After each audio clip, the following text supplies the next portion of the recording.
Good morning बच्चों। कक्षा 12 के सभी छात्र छात्राएं ध्यान दें। मैं आपकी विषय अध्यापिका श्रीमती मंजू गुप्ता आपको आपकी हिंदी पुस्तक के काव्यखंड का दूसरा पाठ केकई का अनुताप पढ़ा रही थी, जिसके रचयिता मैत्तिशाण गुप्त जी हैं। और उन्हीं के द्वारा रचित साकेत महाकाव्य से यह शीर्षक अवतरित है।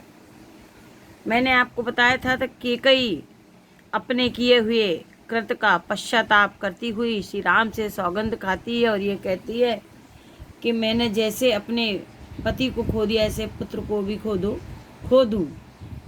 ये सुनकर वहाँ बैठे उपस्थित जन उन्हें रोकते हैं तो केकई कहती है, ठहरो, मत रोको, मुझे कहूँ सो सुन लो।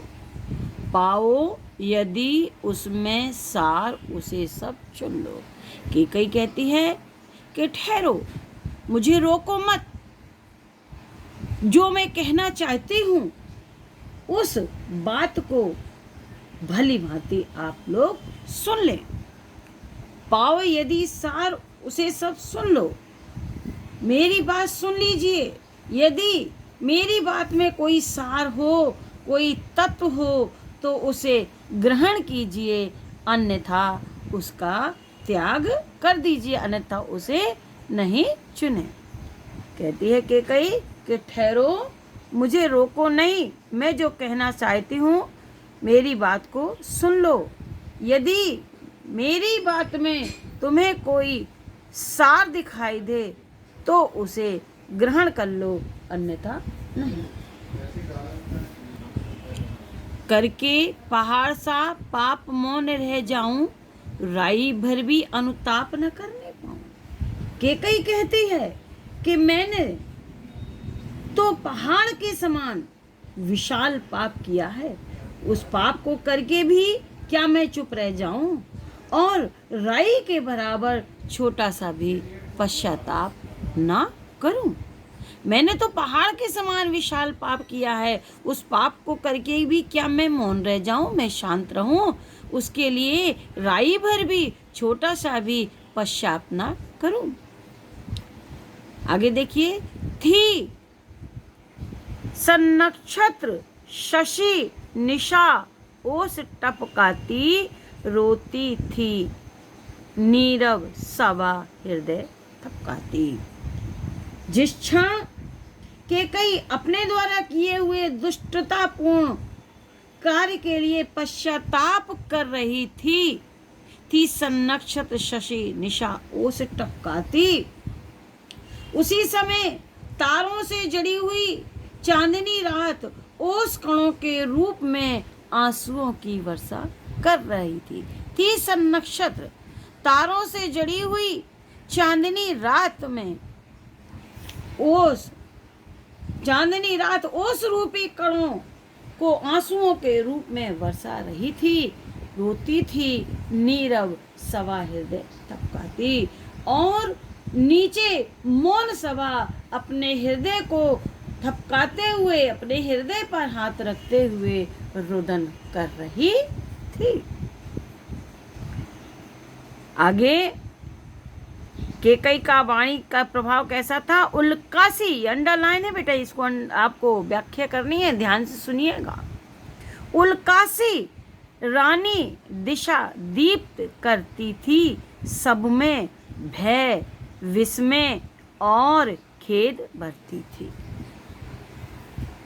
जिस रानी ने उल्का ताप के समान अयोध्या के समाज को नष्ट कर दिया था, वही रानी आज अंधकार में सर्वत्र उल्का के समान प्रकाश को बिखेर रही थी। जिस रानी के उल्का ताप से अयोध्या का समाज नष्ट हो गया था, जिस रानी ने उल्का ताप करके अयोध्या के समाज को नष्ट कर दिया था, वही रानी आज अंधकार में अपनी वाणी से सर्वत्र प्रकाश को बिखेर रही थी। सब में भय, विस्मय और खेद भरती थी।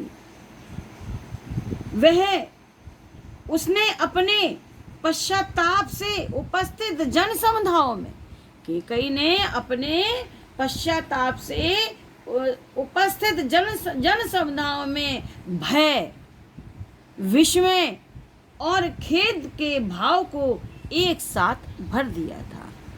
कैसे भरा था? भय कि अब पता नहीं रानी क्या कह दी, ये भय, फिर उसकी वाणी पर आश्चर्य और फिर अपनी सोच पर खेद प्रकट प्रजा को हो रहा था।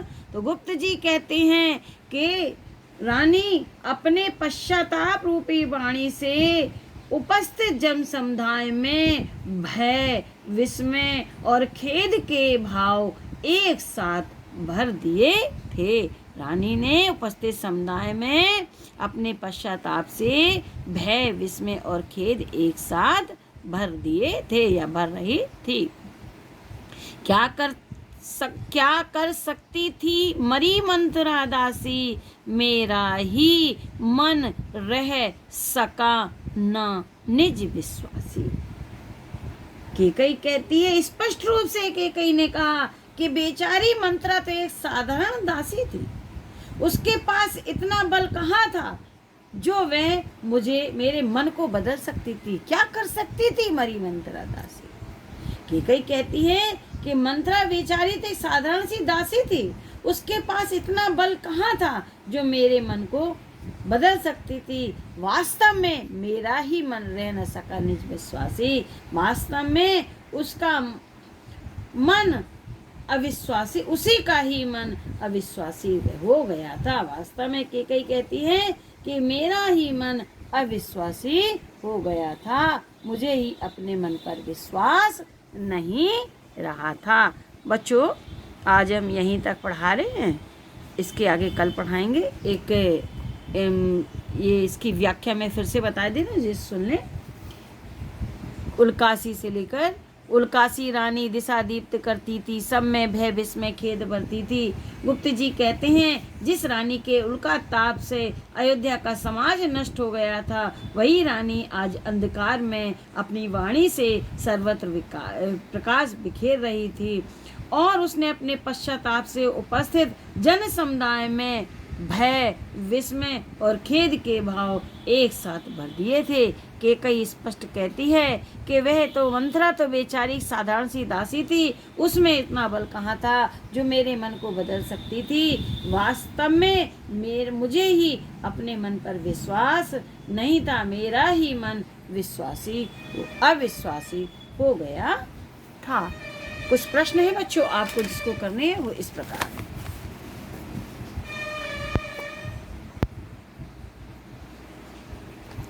पहला पाठ है पद्यांश के पाठ और कवि का नाम लिखिए, आप कर लेंगे। दूसरा रेखांकित अंश की व्याख्या कीजिए, वो दो बार समझा दी गई है।